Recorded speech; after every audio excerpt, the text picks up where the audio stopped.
Halo, apa kabar? Anak-anak kelas 5 yang luar biasa.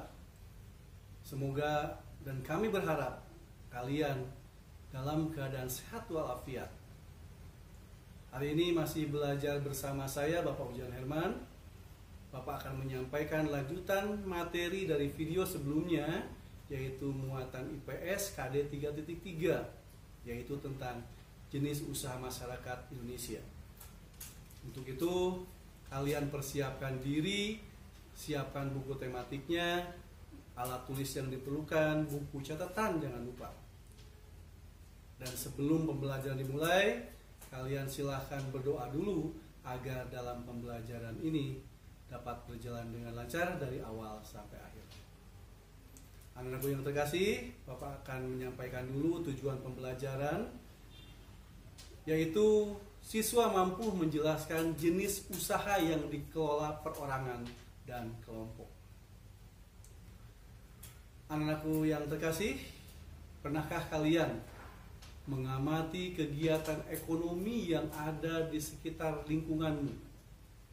Apakah di sekitarmu ada pabrik tahu, pabrik makanan, salon, atau tukang cukur mungkin, bengkel, warung? Pasti ya, kalau warung jelas ya, pasti ada. Nah, sekarang bagaimana sih pengelolaan kegiatan ekonomi tersebut yang tadi disebutkan di atas? Nah, jika dicermati, kegiatan ekonomi tersebut ada yang dikelola sendiri dan ada pula yang dikelola oleh kelompok. Nah, pada pembelajaran kali ini kita akan bahas kegiatan-kegiatan yang dikelola oleh sendiri maupun kelompok. Untuk itu, simak video pembelajaran ini dari awal sampai akhir supaya kalian lebih paham tentang materi yang akan disampaikan pada hari ini. Usaha yang dikelola sendiri itu disebut usaha perseorangan. Usaha ekonomi ini memiliki modal yang terbatas dan biasanya dikelola secara sederhana. Contoh usaha ekonomi perorangan adalah sebagai berikut. Yang pertama, usaha pertanian. Biasanya sebagian besar usaha pertanian dikelola secara perorangan. Usaha ini memiliki modal yang terbatas. Lahan yang digarap petani biasanya juga terbatas. Lahan persawahan atau tegalan. Namun ada juga usaha pertanian yang dilakukan secara besar-besaran. Yang kedua, usaha perdagangan. Usaha perdagangan secara perorangan biasanya berskala kecil dan sedang. Contoh usaha perdagangan antara lain ada pedagang asongan di lampu-lampu merah ya. Kemudian pedagang keliling, pedagang kaki lima, pedagang di pasar, warung, ataupun toko kelontong. Yang ketiga, usaha jasa yang dikelola perseorangan ya. Nah, secara umum banyak usaha jasa yang dikelola oleh perorangan. Contohnya apa? Usaha salon, fotokopi, bengkel, potong rambut, dan penjualan pulsa. Dan yang keempat, industri kecil. Nah, sektor ini yang yaitu sektor industri dikelola oleh perorangan merupakan industri rumahan. Contohnya apa saja?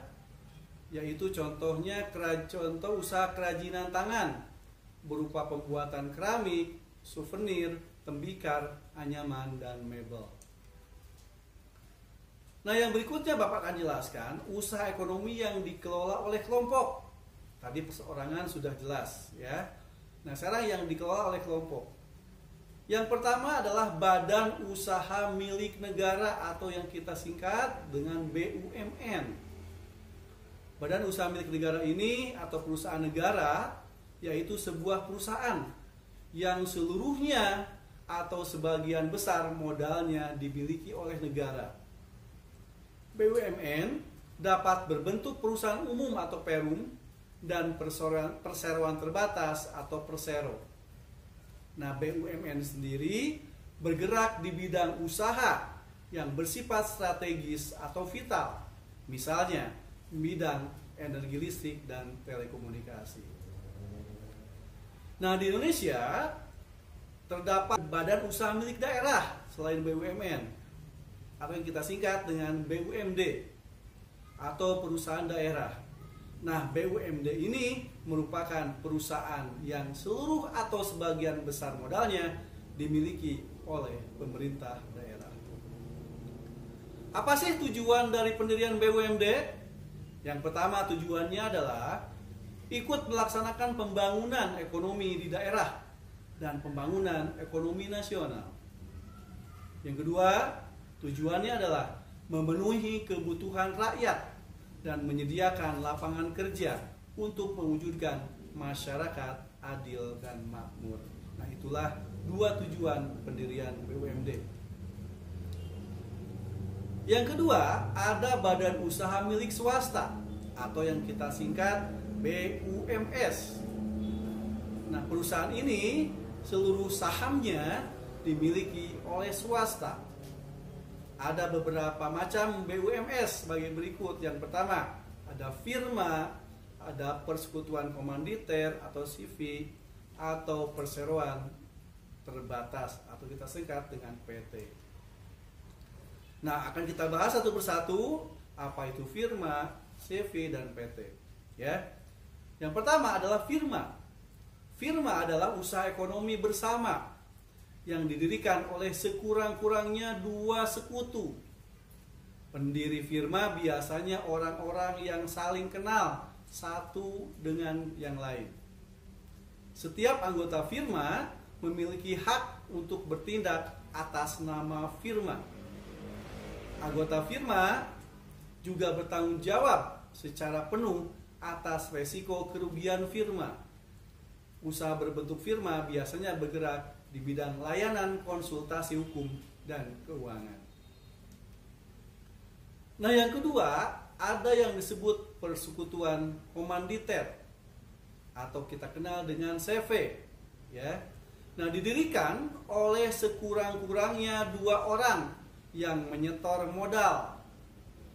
Pada CV ini terdapat dua jenis sekutu, yaitu sekutu aktif dan sekutu pasif. Apa sih bedanya sekutu aktif dengan sekutu pasif? Nah, jika sekutu aktif berperan sebagai investor dan pengelola CV itu sendiri. Sedangkan sekutu pasif berperan sebagai investor saja tanpa terlibat dalam pengelolaan CV. Usaha berbentuk CV dapat dikembangkan dari firma. Ini dimungkinkan jika firma ingin memperluas usahanya dan membutuhkan banyak modal. Yang ketiga, ada yang disebut perseroan terbatas, disingkat dengan PT, yaitu usaha bersama yang modalnya berupa kumpulan saham. Saham diartikan sebagai bukti kepemilikan suatu perusahaan atas penyetoran modal. Setiap saham memiliki nilai nominal tertentu. Pemilik saham akan memperoleh keuntungan berupa dividen. Bagi perseroan yang ingin mengembangkan dan memperluas usahanya, sahamnya dapat diperdagangkan di pasar modal. Nah, kemudian yang ketiga ada yang kita sebut koperasi. Mungkin kalian sering dengar koperasi, ya. Nah, di Indonesia berkembang usaha bersama yang bertujuan mensejahterakan anggotanya. Usaha yang dimaksud adalah koperasi. Nah, berdasarkan Undang-Undang Nomor 25 Tahun 1992 tentang perkoperasian, di situ kita dapat definisi koperasi. Koperasi adalah badan usaha yang beranggotakan orang-orang atau badan hukum koperasi dengan melandaskan kegiatannya berdasarkan prinsip koperasi sekaligus gerakan ekonomi rakyat yang berdasarkan asas kekeluargaan. Ya, jadi koperasi itu berjalan dengan asas kekeluargaan. Koperasi sesuai dengan Undang-Undang Dasar 1945 pasal 33 ayat 1, yaitu berbunyi bentuk perekonomian disusun atas usaha bersama berdasarkan atas kekeluargaan. Koperasi pertama dikembangkan oleh Dr. Ernest Muhammad Hatta. Atas perannya tersebut, beliau dijuluki Bapak Koperasi Indonesia. Nah, ini tambah pengetahuan baru bahwa Bapak Koperasi Indonesia yaitu Bapak Dr. Ernest Muhammad Hatta. Nah, Bapak akan jelaskan apa sih bentuk-bentuk koperasi yang ada di Indonesia. Ini sebagai pengetahuan buat kalian juga. Yang pertama ada koperasi konsumsi.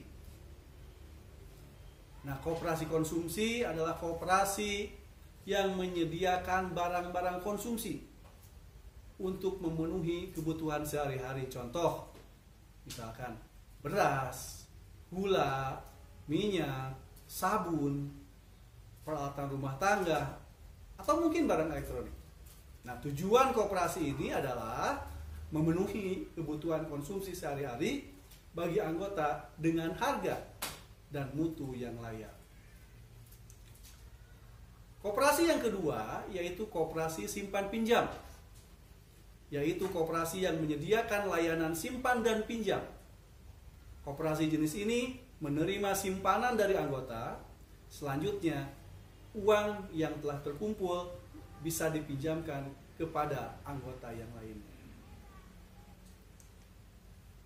Jenis koperasi yang ketiga yaitu koperasi produksi, yaitu koperasi yang menyediakan bahan baku produksi dan menyalurkan hasil produksi anggotanya.